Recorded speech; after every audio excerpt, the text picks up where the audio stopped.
My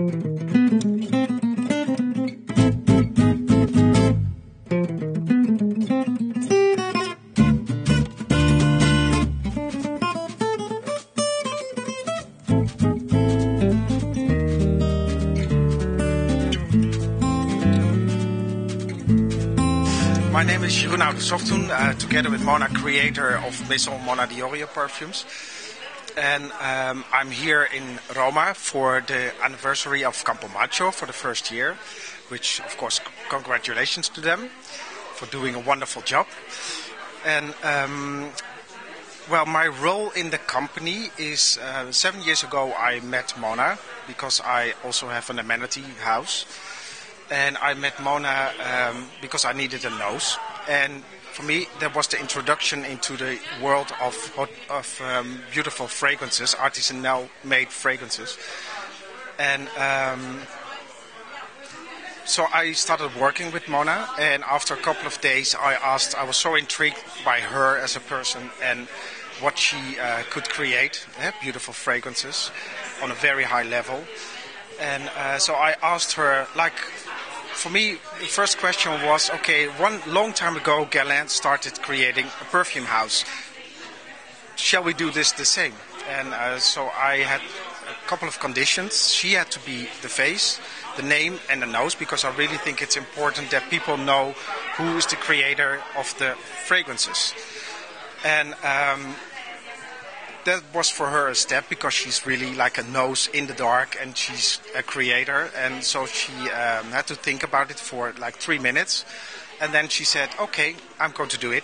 And so we started this adventure together with Mona in the front. And for me, I was always for the last 7 years, in the back, creating the brand and all the things around it and the business side also of it. And in this 7 years, we created a lot of projects and a lot of things, and which of course we couldn't all introduce because there was too much. We had so many ideas together. We were really pushing each other in this creative process. And so for 7 years we were very close together, and we did all the creations together, both playing our own role. And well, as you all know, unfortunately Mona died last year from complications on her back, and because also a lot of people have questions about this, and she had an operation on her back and she died eventually from a bacteria. And so no speculations anymore needed, because this is what happened. Unfortunately, she was only 42 years. And well, I spent 7 years with this amazing person, and creating our maison, as I call it now, because now it's maison Mona di Orio, and I will play a more prominent role from now on, because I think each brand needs to have a face. And like Mona always said, she was the mother and I was the father of the creations of our babies, as we call them always. And so on that level, I know quite well what to do, because we talked about it, we talked about the future. And last year we introduced the Nombre d'Or line with Mona's interpretation of perfume classics, and so there's much more to tell, and she created a lot of other fragrances. And this year we will introduce, and that's the first time I'm telling this, we will introduce a rose fragrance, and it's called Étoile de Hollande. And for me, it's very symbolic and very obvious to introduce it now, because Mona finished it last year. And because Mona was very much in touch with nature and the course of things. And when I met her, she was working at Accord Parfum, Arrêt Parfum, from a master at Mutronitska. And she was working in the orange office. And she started studying with her master the rose which was climbing the walls of the office at Maison Blanche. And that rose was called Étoile de Hollande, which is a very deep, almost black rose. And when I came to Mona, when our lives crossed each other, for Mona it was very symbolic that all the symbols were signing to Holland. And me, as the company is also based in Amsterdam, And so it was very obvious for her to start working also with me. And her big wish was to come to Amsterdam, to live there. And unfortunately that didn't happen, but she's buried now in Amsterdam. So for me, to introduce it as a salute to Mona now, the Étoile de Hollande, which means the Rose of Holland, of the Star of Holland, sorry. And I think it's a beautiful salute to Mona. And so we will introduce it officially at Pitti Fragranze this year, 2012. And